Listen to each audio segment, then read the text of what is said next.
You're listening to a podcast by the Center for Action and Contemplation. To learn more, visit cac.org. Welcome, everyone. In this episode, we'll be talking about Christianity, race, and politics. This discussion will take us into the subject of slavery and the violence, including sexual violence, that is part of that history. We believe this episode is really important, but we're also aware it may not be appropriate for some listeners. There's no way to talk about Christianity today, especially in the US, but also around the world, without talking about race and politics. Many people have tried to define Christianity as spiritual, as if it were above politics.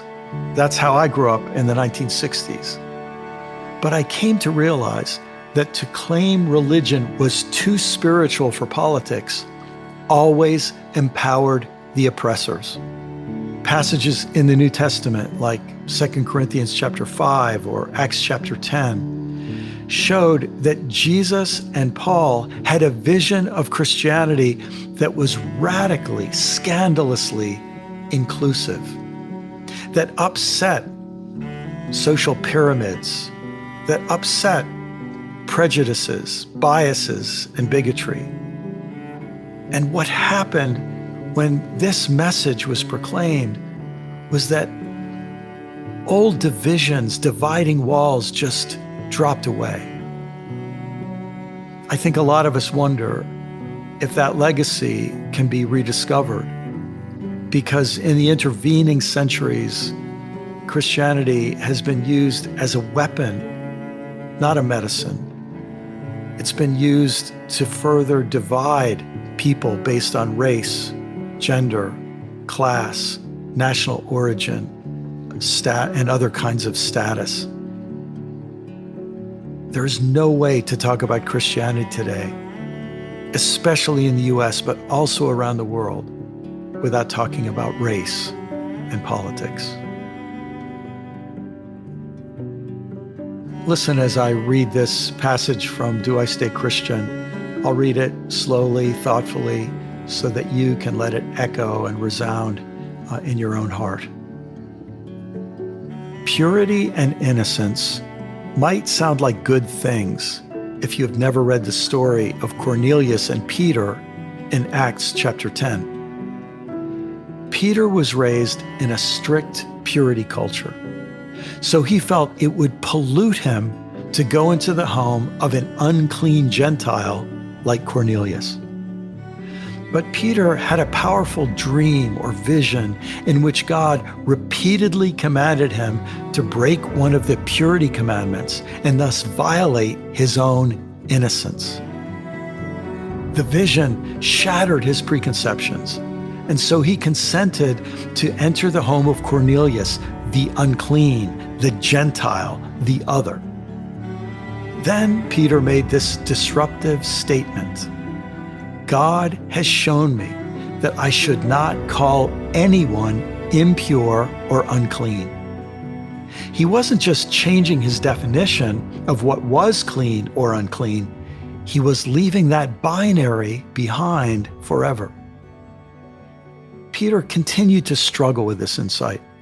The cult of innocence dies hard. And later, Paul confronted him about his inconsistency.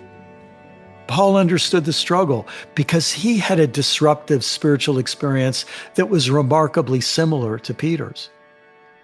He was what we would call a religious extremist, a violent fundamentalist terrorist, going from town to town to arrest, imprison, and kill members of his purity culture who didn't uphold the high standards of the cult of innocence.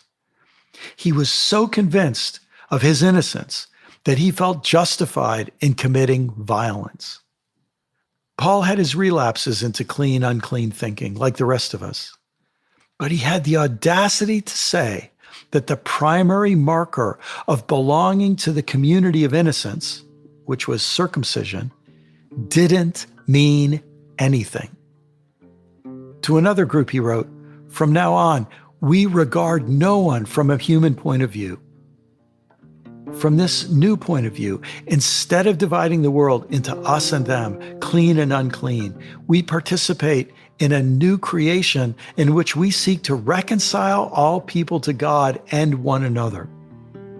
To another community, he said that he had become all things to all people, leaving his supremacist identity behind. And to yet another community, he described his mission as breaking down dividing walls of hostility and preaching peace to everyone, everywhere, no exceptions. Of course, both Peter and Paul were simply building upon the example set by Jesus himself. He touched lepers, those considered unclean. He protected a woman caught in adultery and challenged her accusers by saying, "Let the one without sin cast the first stone." Which means, if you read between the lines, that if you consider yourself innocent and pure, you just might become a killer. Welcome to this episode of Learning How to See.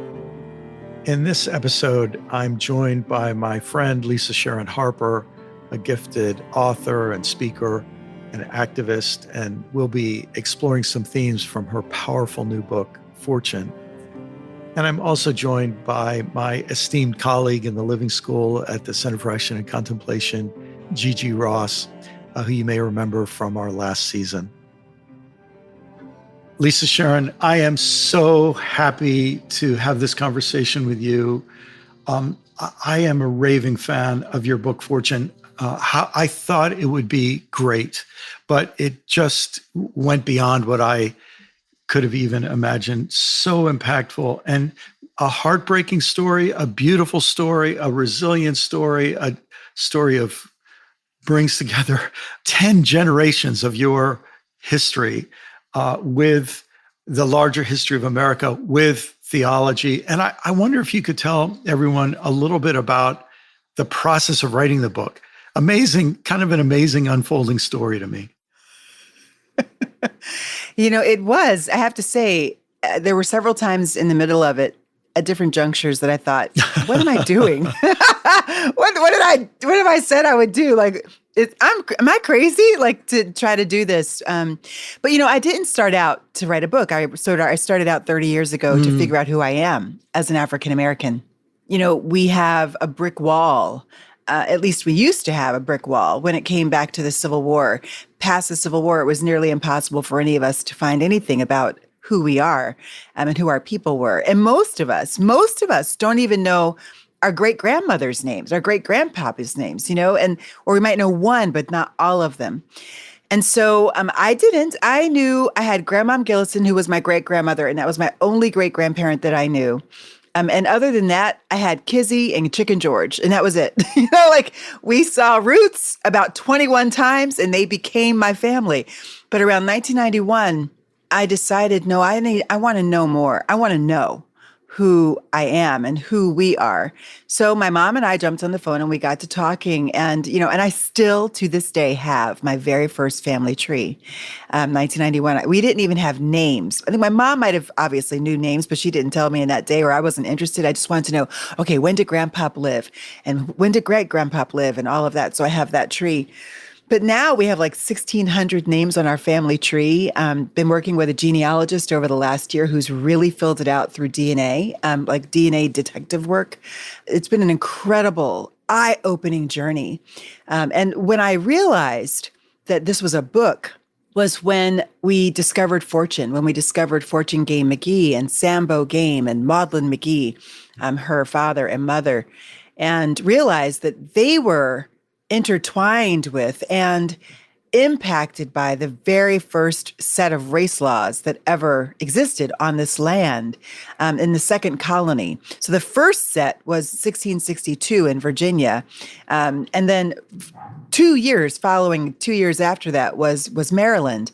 And they were a mixed race couple, white woman, black man. And because of that, that was exactly the issue that caused the creation of those first race laws in Maryland. Their daughter, who they named Fortune, ended up absorbing the wrath of them. And then I realized in every generation after that, because we've been here so long, we have been impacted and our lives changed, our fortunes changed by the laws that created race in America. So then I said, okay, this is not just my family's story. This is America's story of race in America, and this needs to be written down. So that's why I wrote Fortune. Before we come back to that, Gigi, I'm wondering, I know a little bit about your family history, and I'd love to just hear your reflections on Lisa discovering her story. Lisa, I have to say I have two families. I have an adoptive family and a birth family. When you talk about your family tree, I actually met my birth family for the first time in Virginia. I used to live in the D.C. area. I met them in Virginia when I was 33 years old. I met my grandmother there, my birth grandmother, and she wouldn't let me call her anything but grandma. But they had someone who traced their that part of their family tree up to about right after the Civil War. I mean, so you got the last slave and then going on through. And so I actually had those kinds of names from that maternal birth part of my family. Isn't that powerful? It is, very much so. It's grounding. Yeah. Right? Yeah, it's grounding. When people ask me to recommend a book about America's racial history, I've always recommended a book called The Half Has Never Been Told. And now I have to recommend two books, Fortune and The Half Has Never Been Told. It was interesting, for all the reading I've done, those laws that you mentioned in Virginia and Maryland, I'd never heard about. And as soon as I read them, it just felt like a new level of horror and the interplay of racism and money and greed and economics kind of fell into place. And I wonder if you could just explain to everybody what those laws were and how this young woman, as I recall, from Ireland, and a young man who had been kidnapped and brought over from Africa, they became part of your story, but also connect this connection to how law creates an economy and a racial legacy and all the rest. So you have to go back to the beginning of the Virginia, the first colony in Virginia, to understand the context before we get into Fortune's experience, right? So Fortune, my ancestor. In 1630, a young girl was born. Her name was Elizabeth Key. Elizabeth Key was born to Thomas Key. Thomas Key, around that time, actually, was a member of the House of Burgesses, the legislature of the colony of Virginia. Thomas Key was her father. Thomas Key was a British citizen. Thomas Key was actually forced by the colony to recognize her as his daughter, and he had her baptized. And the thing is, according to English law, you cannot enslave another British citizen, and citizenship came through the line of the father.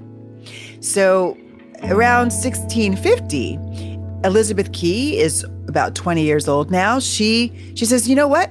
I shouldn't be able to be enslaved. My dad is a British citizen. That means I'm a British citizen, which means I cannot be enslaved according to the law. Oh, and by the way, I'm baptized. My father had me baptized, and you can't enslave another Christian according to British law. And so she won her case. She walked off the plantation. She was like, I'm done. Bye, y'all. I'm free. And I should be according to the law. So guess what? A bunch of other people got the same idea, realized, wait a minute, my dad is a British citizen too. I've been baptized. I shouldn't be able to be enslaved. And so they also walked off their plantations, and they won their cases according to the law. So the House of Burgesses, which were the lawmakers and also the planter class, they started realizing about 12 years later that they were losing their people. They were losing their free labor, and their profit line was shrinking, right? And you had all these mixed race people walking around in Virginia that were confusing the racial caste system, which was in development at the time. So what did they do? Instead of abiding by the law in order to love the law, they changed the law. And instead of having citizenship go through the line of the father, now they would have citizenship go through the line of the mother, the women they were raping, the African women who were not seen as citizens. So if citizenship goes through the line of the mother, then their children would not be citizens, and therefore they would be enslavable. And then they added two words that created racial caste in America: in perpetuity. legal racialized slavery in perpetuity. So under the 1,000th generation and beyond, if your ancestor then traced back to a Black woman, you would be enslaved, period. That's end of discussion. So that's how the first race law came to be in 1662 on this soil. Up to that point, everything was social mores and also judgments in the courts, but that was the first legislated law. And notice that that law has intersectionality woven into it. Not only is it the first race law, but it's also the first citizenship law. And it's the first gender-based law. So you can't extract one from the other in American law, the legal construct. Now, 2 years later, Maryland, the second colony, has a very similar but the opposite issue. They have another issue with mixed race children, but it's the opposite issue. It's not white men raping enslaved Black women. That's an issue, but they're not perceiving it that way. And law is never created just in a bottle. Law is created out of a perceived need on the ground. So their perceived need on the ground was to deal with all of these Ulster Scot and Irish women who were indentured servants coming over, working on their plantations, falling in love and marrying the enslaved Black men who were right there on the same plantations, and then having children with them. What do you do with these kids? Are they going to be free? Are they going to be indentured? Are they going to be enslaved? And what do we do with these betraying white women who are bruising our white male egos, right? I mean, think about that. There were a lot of these unions that happened. Marriages. You don't hear about this. You don't hear about this. So you know what they decided to do? They decided that they were going to deal with this issue by making this declaration. If any white woman marries an enslaved Black man and has children by that Black man, then her children will be enslaved in perpetuity, and she will be enslaved until her husband's death by her husband's master. So, white women, think about that for 1 second. This is the first race law in Maryland, in the second colony, the second race law ever. And it tells you immediately what the value of your whiteness really is. You are only white in so much as you protect the white male ego. That is how white you are. Because if you don't, you may as well be a slave. And you were. They did enslave white women.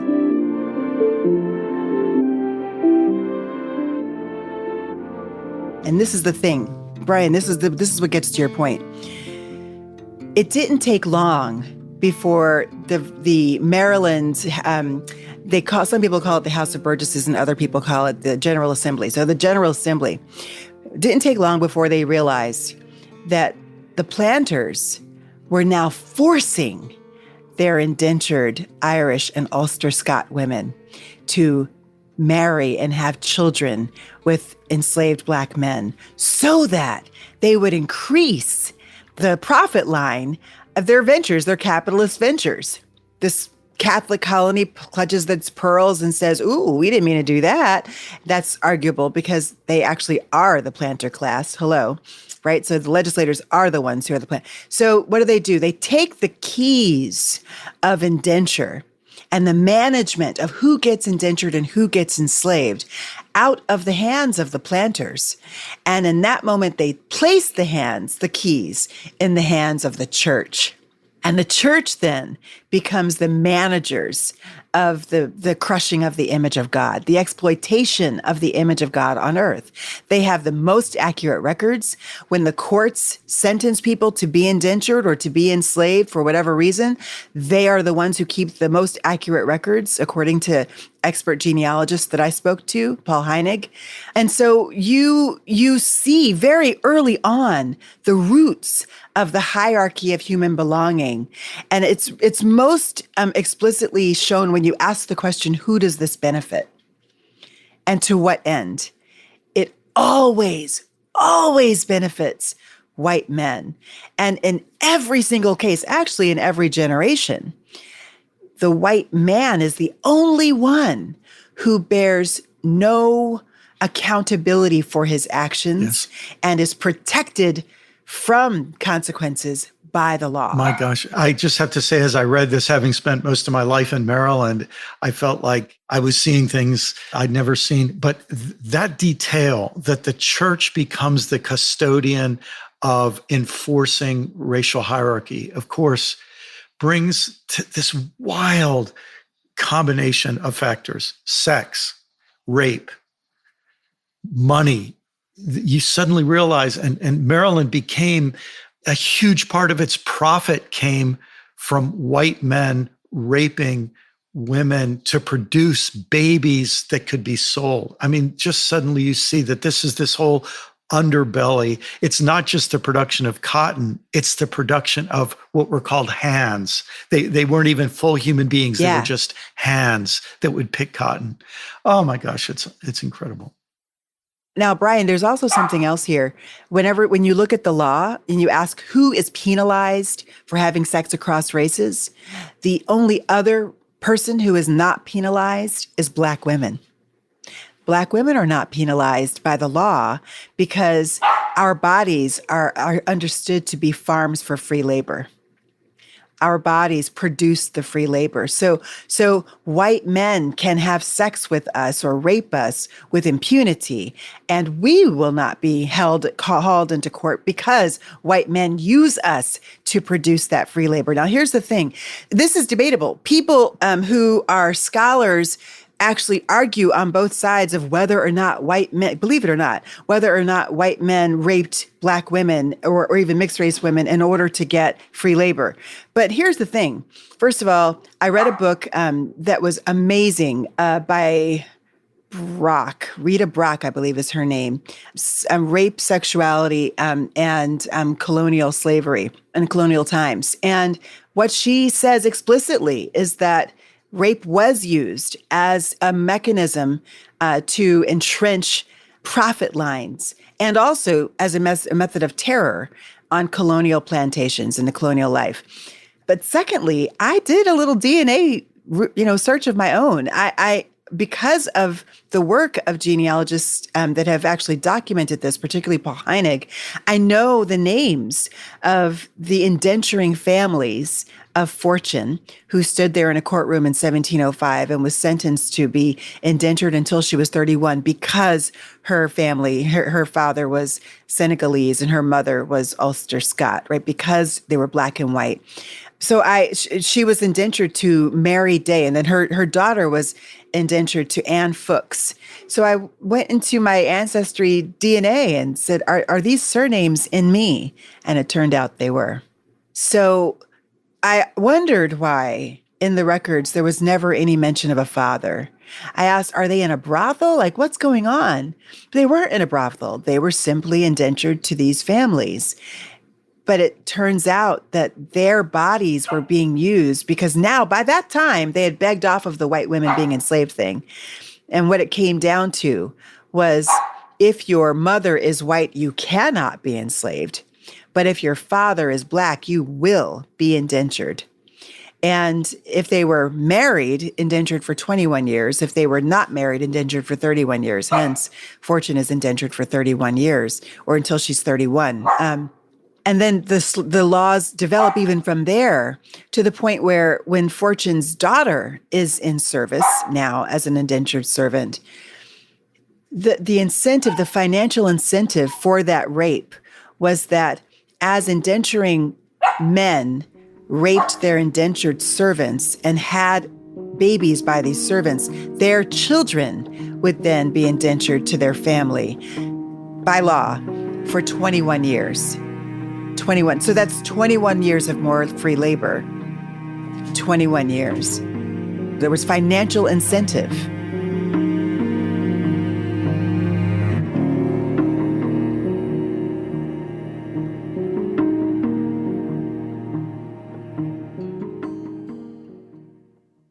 What does it mean to embody salt and light? In 2025, Richard Rohr's daily meditations turn to Jesus' timeless metaphor for reflecting love into the world. Amid this season of uncertainty, join us in living with trust, being salt and light. For 18 years, the daily meditations have inspired thousands of readers like you. Subscribe today at cac.org/saltlight2025. That's cac.org/SALTLIGHT2025. There's so much more we could talk about relating to your book because Native Americans, First Nations people are also part of your story and they fold into all of this. And I just can't recommend the book highly enough. Gigi, I want to ask you a question. There's a well-known quote from Howard Thurman. He said, "By some amazing but vastly creative spiritual insight, the slave undertook the redemption of a religion that the master had profaned in his midst." And thinking about this deep entrenchment of the Christian church in America and in Britain and around the world, Christianity was profaned by the enslaver, the colonizer, the conquistador, the oppressor. Yet through this vastly creative spiritual insight, the oppressed undertook its redemption. I wonder, Gigi, what your thoughts are when you hear those words from Thurman and you think about your own experience.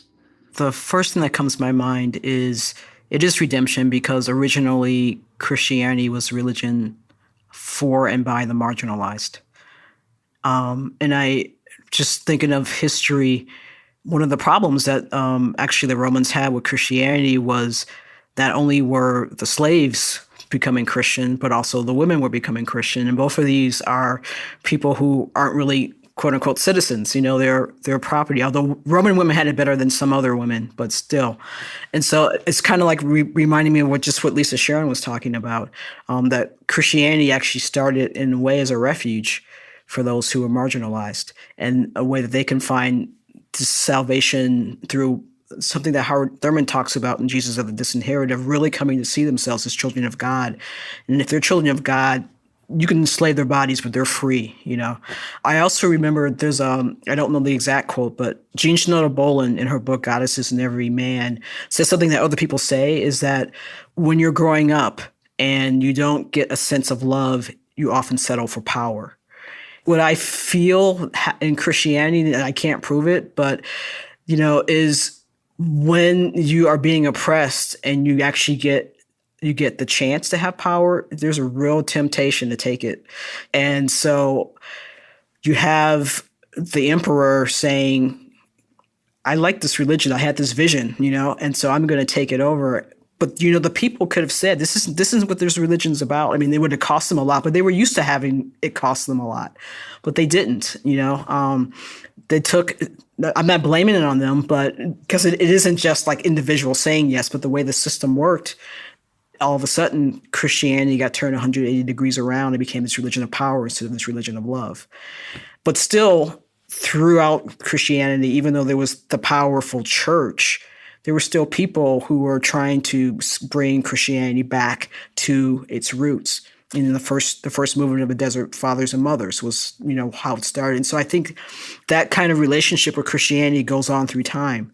You have the powerful institutional part is really embedded with the governmental power and making sure that the status quo, those who are rich, what we now call the 1%, they just keep going. But you also have this other current of people trying to bring Christianity back to its roots, to its place of solidarity with those who are on the margins. Let me speak as, somebody raised in a white Christian setting. The church I grew up in, we lived up in New York, then we moved to Maryland. And when we moved to Maryland, we were shocked to find out that the church of our denomination that we attended was a segregationist church in the 1960s. And my parents were appalled by that. And in fact, I think we're the first people to sort of break the color line in that church. But the thing I was only told is that Christianity is a religion of love. And we just kept a secret, or we were kept in the dark about the power dimensions to our faith. In fact, one of the ways we were distracted is we were Protestant, and our big thing was how different we were from Catholics.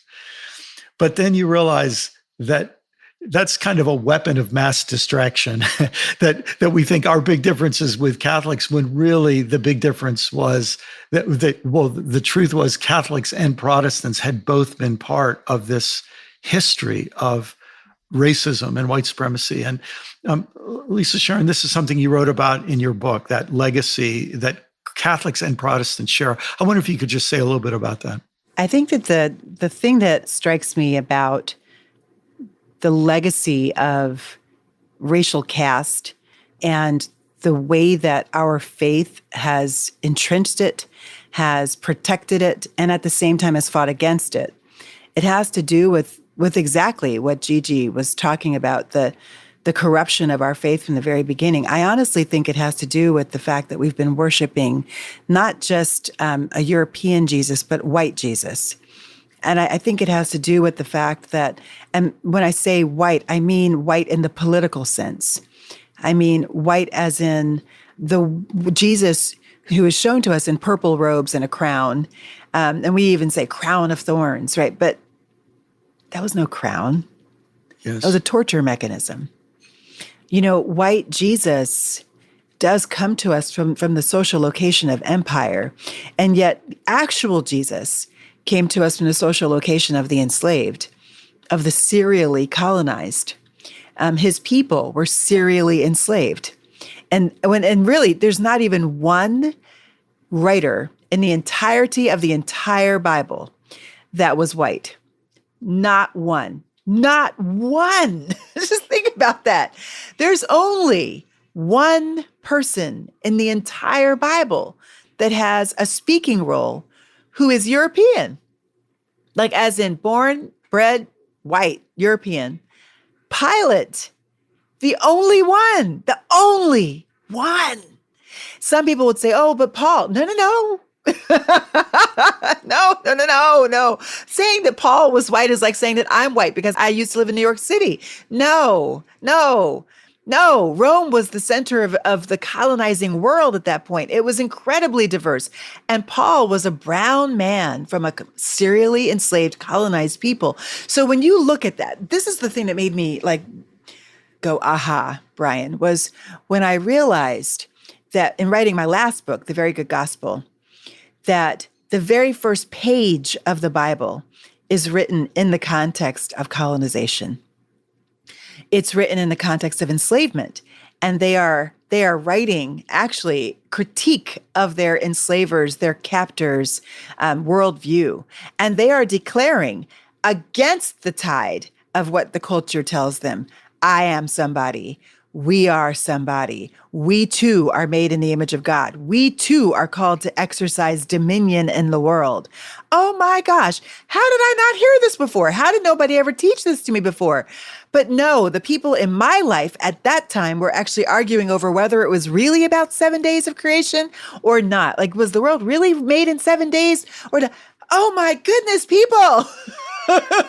This is the kind of argument you have if the Bible is written by white men. But it's another not. weapon of mass distraction. Yes. Yes. Well, exactly. So much more we could talk about. I want to touch a subject, Lisa, that I have been so impressed by your courage to address. White Catholics and conservative Protestants have been united in their opposition to abortion and LGBTQ equality. It's like that's brought them together. But that shared opposition and that kind of alliance looks different when we bring race into the picture. And I wonder if you could say a few words about that. Yeah, it's really interesting. Well, actually, let me just say, first of all, that according to every poll, and not just political polls, but also sociologist studies, particularly one that's coming out pretty soon by Michael Emerson, same author of Divided by Faith, which came out in the year 2000. All the polls say the same thing, that the majority of white people in America, regardless of their religion, are voting Republican. Now, I don't have anything necessarily against Republican Party, Democratic Party, because wherever you kind of pin the tail on the year, the party has a different ideology. So it's not really about the party. It's about where the party stands right now. right? So what is it? What's going on right now? What are they voting for right now? That's the question.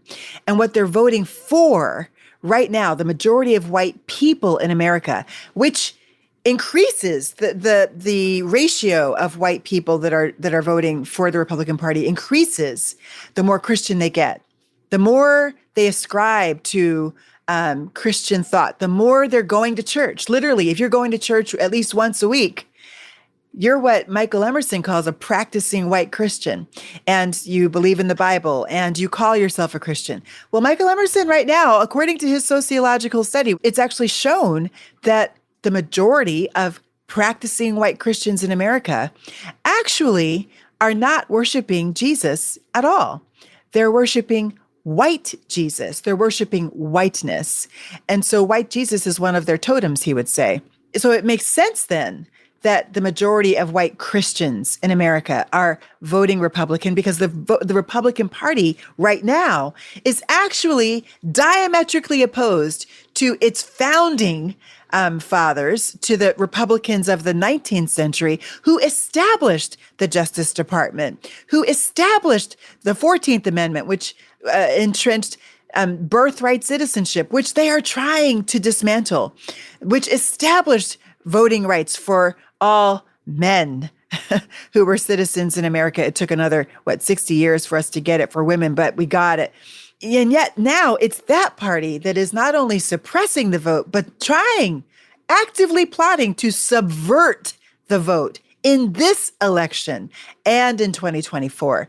So why would most practicing white Christians be voting for the Republican Party that is doing this work right now? It is because they worship whiteness. And that goes for both Catholics and evangelicals. And they have both been manipulated by the politics of sexual politics, in particular around abortion. And it started back in the 60s with the Catholics, but it very quickly in the 80s took root. But in especially the evangelical case, that whole thing started not around abortion or even sexual politics. It started around race, and maybe race and sexual politics there, right? So it started with wanting to keep pure white space. It started not actually even with Roe v. Wade. It started with Brown versus the Board of Education. In 1954, the passage of Brown versus the Board of Education, or issuing of that judgment, that was when we began to see war declared again in the South. The year after that was Emmett Till. When we finally got the Voting Rights Act in 1965, that was actually the point when the Dixiecrats walked out of the Democratic Party. And about a decade later, they found themselves gravitating like a magnet to the Republican Party, where they still sit today.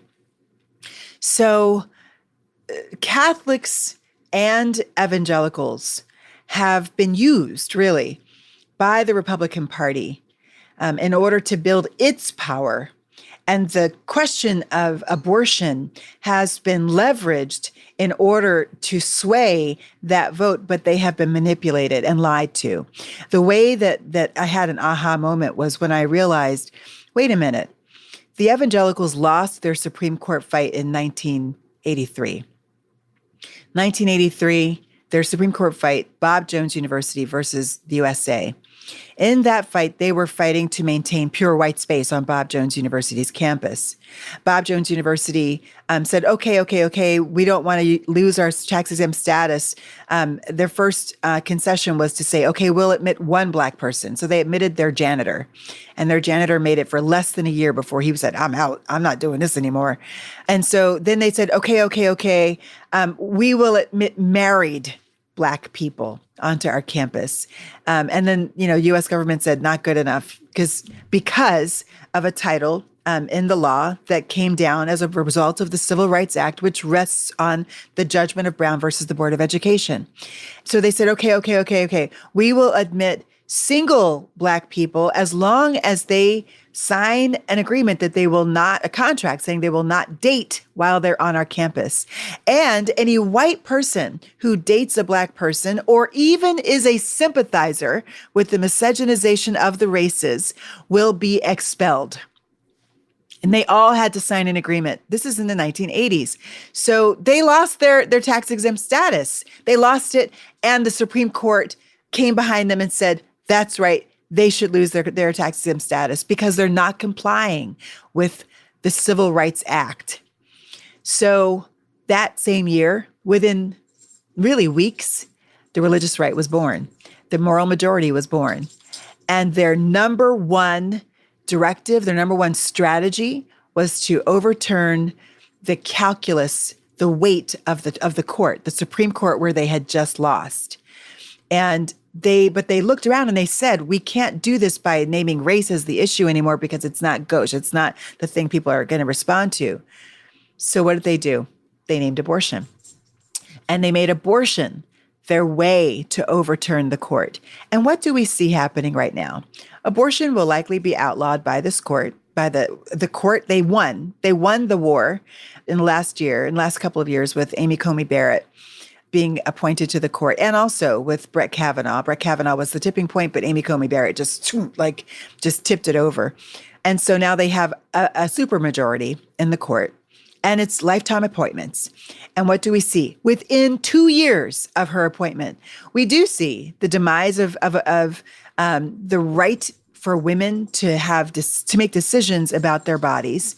We see the impact that's going to have on Black women in particular, whose history of white men telling us what we can do with our bodies, either resulted in us having 19 children in order to people their plantations and with free labor, or having our tubes tied without our consent. And we also see that coming right behind that is the end of affirmative action. Isn't that interesting? A race law that is actually going to be most likely shot down by this Supreme Court. I warned about this. When Brett Kavanaugh was up for his hearing. I said, this is not really about abortion. This is actually about Brown versus the Board of Education. Yes. That is the law. That is the ruling that's in their crosshairs. And it is. And so we see this history that goes back 10 generations in your family being in the headlines today. I wish we could keep this conversation going on for hours because it's just important and fascinating. But I want to offer this kind of closing comment and invite each of you to give a couple final words about it. You both know I left my career as a teacher. I became a church planter and pastor. And in many ways, I knew that the Christianity I inherited and that had brought me so much blessing and benefit was in decline. And in some ways, we used words like renewal. We're trying to bring renewal to Christianity. We're trying to save Christianity from its decline. And I could feel that my generation, it was losing their hearts and minds.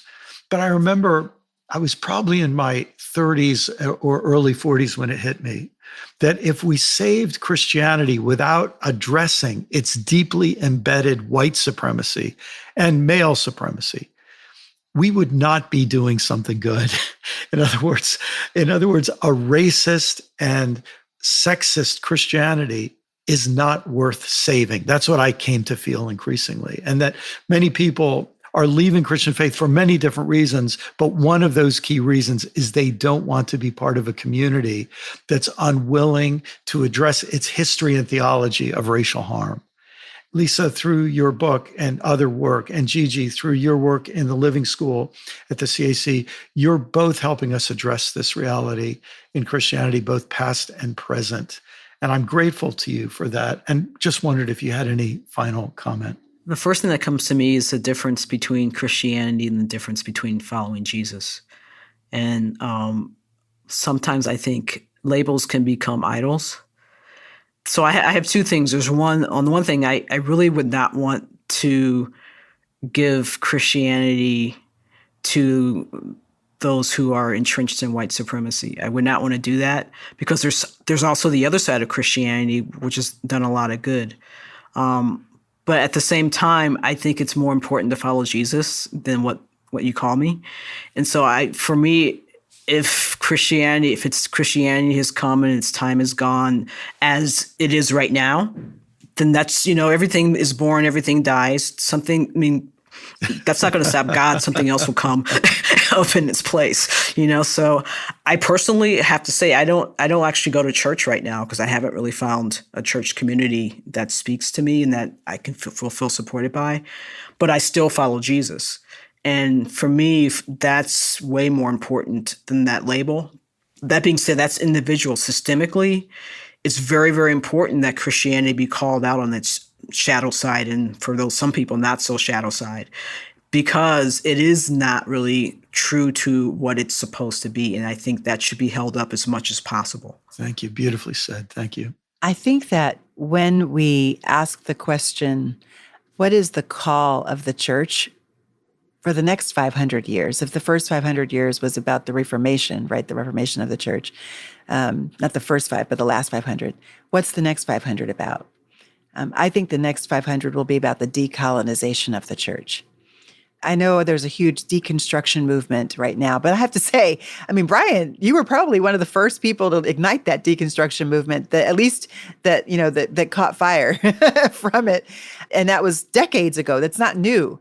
But I do think that there is a decolonizing work that's happening. And that's a little bit different because, and you can correct me if I'm wrong on this, Brian, but when you're talking about deconstruction, the center point becomes you. The center point becomes your own sensibilities. I deconstruct this because it doesn't make sense to me. But it's not really about building. It's not even about honestly finding truth necessarily. It's about taking apart what you've been told and showing how this is a lie. And I get that. And it's true. But when you decolonize, that's different. The center point then is the truth. The center point then is the authentic thing itself in the center that has been colonized. The goal is not to deconstruct or to come back with nothing. The goal then is actually to find what is the true thing. What is the actual essence of the actual thing? So in the work of decolonizing our colonized read of the scripture and decolonizing our faith, then the goal then becomes to find brown Jesus. To figure out who is this politically black, physically brown person who walked the earth and changed the course of time, who came from a serially enslaved, colonized people. The entirety of the New Testament is written in the context of colonization. What does that mean? What does that say? What does that imply about the reading and how we've been reading it from the social location of Caesar, not of Jesus? So I think that the way for us to, no, I don't even know. I don't know really the language. Is it redeem Christian faith? Is it save Christian? Maybe not. Maybe, and I think I only use the word Christian insofar as it was used in Acts. And when it was used in Acts, it was used in the exact opposite way of what we are experiencing it of now. It has become a religion of empire. And yet in Acts, it is a religion that is challenging empire through the actualization and the freeing of people to speak their own languages and to be who they really are without having the overlay of empire on top of them, meaning diversity. Diversity is embraced. So brown Jesus, when people come to me and they ask me, how do I move forward in my Christian faith? What I say is discover and embrace brown Jesus.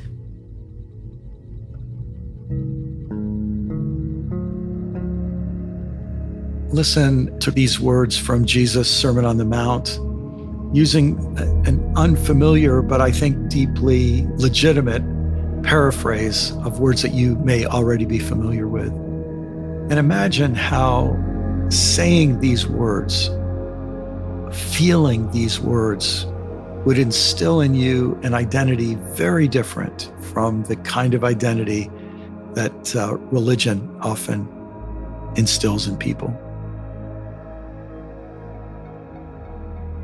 Rise up, poor and vulnerable, and those in solidarity with the poor and vulnerable. for yours is the new way of life. Rise up, all you bereaved who mourn for loved ones you have lost to illness and violence, for you will be comforted. Rise up, all of you brave enough to be nonviolent, for you will inherit the earth. Rise up, you who are insatiably hungry and thirsty for justice, for you will be filled. Rise up, all who choose to be merciful rather than vengeful, for you will receive mercy. Rise up, all who choose to be pure in heart rather than deceitful and hypocritical, for you will see God. Rise up, all you who choose to be spreaders of peace rather than spreaders of hate, for you will be called children of God. Rise up, all who are persecuted, harassed, heckled, rejected, and mocked for standing for justice, for yours is the sacred ecosystem.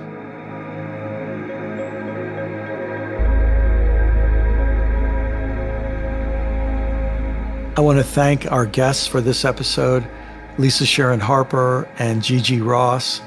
I want to thank the Center for Action and Contemplation for all the great work that you do.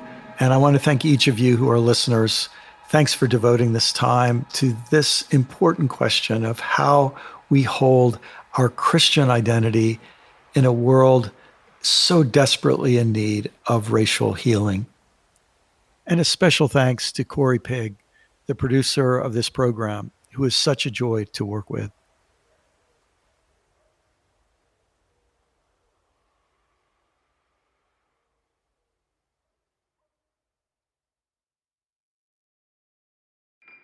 Do you feel called to walk a more contemplative path? The Center for Action and Contemplation is an educational nonprofit supporting the journey of inner transformation. Our programs and resources will help grow your consciousness, deepen your prayer practice, and strengthen your compassionate engagement with the world. Learn more about our resources, such as publications, podcasts, email series, and events at www.cac.org.